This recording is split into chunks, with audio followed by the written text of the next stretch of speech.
welcome back. It is your Feel Good Breakfast show, and now we are getting into the nitty and gritty of things. Now, as we head into the peak season of school and work, many of us experience burnout. It's important to find ways in which we can deal with burnout to push till the end of the year. And with the matriculants writing their final exams, this information is super important for you to stay on top of their game without buckling to the emotional and mental pressures of studying. Now, we have educational psychologist Dr. Sharon Aitken back in studio as she unpacks her knowledge with us. Dr. Sharon, this is something that is, I think, so important for us to talk about, because once you experience burnout, you need to experience it once in order to realize what the signs and symptoms are to look out for. Now, let's talk about not just the matriculants, but scholars studying, students at university studying for year-end exams. Burnout is real, especially academic burnout. What are some of those signs and symptoms parents and the students themselves need to be aware of that, hang on, I'm experiencing it right now?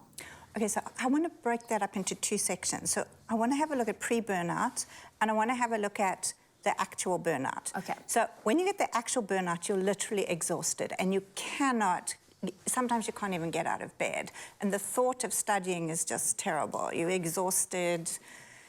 It's like you a can't dead think. cell phone battery that won't recharge. It sort of looks a little bit like depressed mood, but it's not quite the same. But before you get to that burnout stage, you will see the children, the parents can see the children going through stress. So particularly if you've got a really quiet child, what will happen is they'll become more and more and more quiet. And then when the stress gets too much, they're going to start blowing up at what appears to be insignificant things, but that's because they've been suppressing their anxiety. Your more extroverted kids tend to vent, and then they go very quiet. So when you see a change in behavior that's quite significant, that's when parents need to actually intervene immediately there, go see the GP. If the child has a therapist, immediately contact the therapist and get it under control before it reaches burnout. Okay, so intervene beforehand. Intervene before the candle is out, is that what you say? When you're seeing those anxiety levels go and the unusual behavior in your child, that's when you intervene.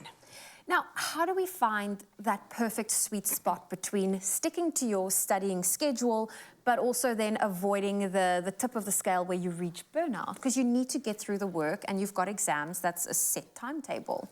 That is true. So if you've been a diligent student, during this period now you are literally just doing revision, and so that's not going to be too much of an issue. If you have unfortunately not been a diligent student through the year, then now you're cram learning, and then you're trying to push long hours. But what I'd like to say is, if you're going to push long hours, then what you really have to focus on is as much balance as possible. So you want to be getting your 8 to 10 hours of sleep a night. I hope that's right. Yeah. I think it's right. Sleep is important. Eating healthily is important. Exercise.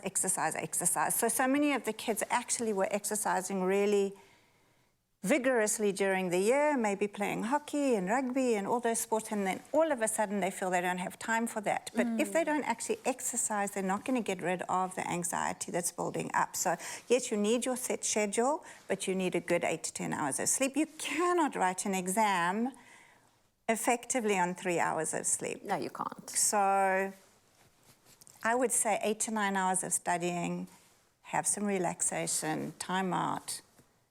Yeah, eat healthily, but sneak a little. Sneak a little treat in there, make it exciting.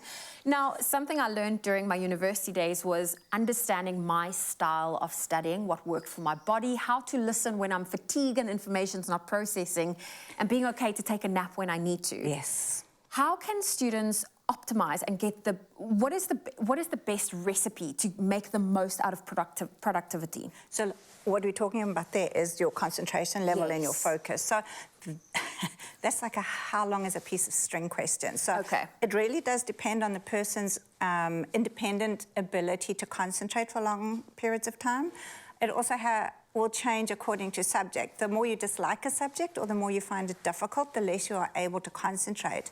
And so therefore, the study schedule needs to take that into account. So concentrate on placing your difficult subjects first. When the mind is fresh. When the mind is fresh, and then the easier subjects later on in the day or in your study schedule. I found that generally people can study between 20 to 45 minutes a day, take a break, another 20 to 45 minutes, period, take another break. Do that for about 2 hours and then take a much longer break. So it's almost like a school day. And they're already into a routine of a school day, so try and keep it to a school day, but you can make the individual session shorter, so the moment their concentration goes, up, up, up, peaks, peaks, peaks, and then it falls off. Stop working, take a break. Step away, go outside, get some fresh air, and then go back to your 5 to 10 minutes, and then go back. Don't go on TV, don't go on social media. A break does not mean it's time to pick up your phone and start scrolling. No. It's just a break from the books. Dr. Sharon, thank you for joining us today. And to you, if you are busy studying, whether you're on Matric, grade 8, grade 9, whichever final you're doing, even in university, we wish you the best of luck. And I hope you take some of the advice that Dr. Sharon gave us, and it will make you see this year through without the burnout.